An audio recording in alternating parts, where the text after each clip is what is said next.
Narendra Bhadauria group of education institute द्वारा संचालित SVM inter college संत पूरनदास नगर सभी विद्यार्थियों का स्वागत करता है। मेरा नाम राम प्रकाश दीक्षित है और मैं कक्षा 11 के विद्यार्थियों को महाकवि माघ का प्रभात वर्णन पढ़ाने जा रहा हूँ, जिसके लेखक आचार्य महावीर प्रसाद द्विवेदी हैं। तो इस पाठ में लेखक ने संस्कृत के एक कवि हुए हैं माघ। उन्होंने अपने साहित्य में प्रातःकाल का, माघ महीने में प्रातःकाल का सुंदर वर्णन किया है। तो उस जो प्रातःकालीन सौंदर्य का वर्णन उन्होंने किया है, किस तरह से सूर्य का आगमन धरती पर होता है और किस तरह से सब कुछ रंग रूप बदल जाता है प्रकृति का, तो कवि लेखक उसके बारे में अपने विचार व्यक्त कर रहा है।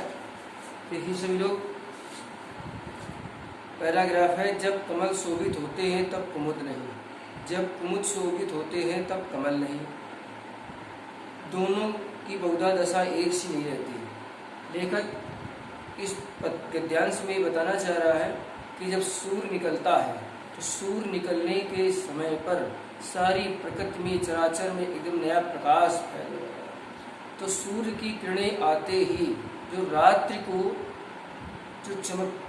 को खिलने वाले कुमुद होते हैं वो बंद होने की स्थिति में होते हैं, और रात्रि के समय में जो कमल होते हैं तो कमल की पंखुड़ियाँ प्रातःकाल जो बंद रहती हैं और प्रातःकाल होते ही खिलने लगती हैं।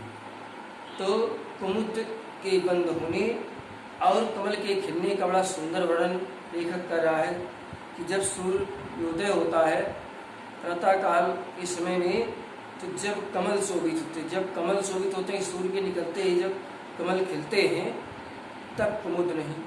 तो कुमुद प्रायः जो है रात्रि के समय में ही खिलते हैं, वो रात को खिलते हैं, कमल दिन में खिलते हैं।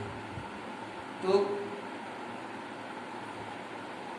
और जब कुमुद शोभित होते हैं तब कमल नहीं, और जब कुमुद का पुष्प शोभित होता है तब कमल नहीं। दोनों में एक जैसी स्थिति नहीं रहती। कमल सुबह से शाम तक खिलता है और कुमुद रात में। लेकिन प्रातःकाल के समय दोनों की स्थितियाँ क्या हैं, इस पर लेखक बड़े सुंदर विचार दे रहा है कि दोनों की दशा बहुधा एक सी नहीं रहती। बहुधा माने प्रायः हमेशा स्थिति नहीं रहती, किंतु इस समय प्रातःकाल दोनों में तुल्यता देखी जा सकती है, दोनों में समान दशा दिखाई देती है। इस तरह से उसको बता रहा है कवि कि कुमुद बंद होने को, कि रात्रि को खिलने वाले कुमुद प्रातःकाल की किरणें पड़ते ही वो बंद होने की स्थिति में है, और पर अभी पूरे बंद नहीं हुए, आधे खिले हैं आधे बंद हैं। और उधर कमल खिलने को है, और जो रात्रि के समय में जो कमल की पंखुड़ियाँ बंद थी वो प्रातःकाल जो है सूर्य की किरणें पड़ते ही खिलने लगी, अर्ध खिली हो गई। तो अभी पूरे खिले नहीं है, एक की शोभा आधी रह गई। एक की शोभा दी गई, कुमुद जो रात्रि भर खूब खिलता रहा, उसकी शोभा प्रातःकाल आधी रह गई है, आधी बंद हो गई, बंद होने की स्थिति में आ गई है, और दूसरे को भी आधी प्राप्त हुई है। और जो कमल रात्रि के समय जिसकी पंखुड़ियाँ बंद थी वो अब जो है खिलने वाली है, तो उनकी सुंदरता आधी प्राप्ति, पूर्ण रूप से भी खिले नहीं है, पूर्ण रूप से वो खिल करके जो है खिल नहीं पाया है। तो लेखक कहता है खिलने को पर अभी पूरे खिले नहीं, एक की शोभा आधी रहेगी, दूसरे को आधी प्राप्ति रहे भ्रमर। सो अभी दोनों पर मरा रहे। भौरा जो है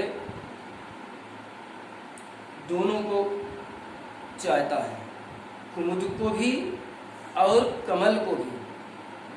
भौरे जो रात्रि के समय में कुमुद का रस पी रहे थे, वो अभी उसी के पास पी रहे हैं, और इधर भौरों जो कमल खिलने की स्थिति में, तो उनका जो रस पीते पीते बंद हो गए थे रसपान करने के लिए। अब सुबह प्रातःकाल में दोनों पर मंडरा रहे, दोनों से भी अलग नहीं हुई, दोनों फूल में भी, कमल में भी और कुमुद में भी मंडरा रहे हैं। गुंजारों के बहाने, गुनगुनाने की, गुंजारों ने गुनगुनाने के बहाने दोनों की प्रशंसा के गीत गा रहे हैं।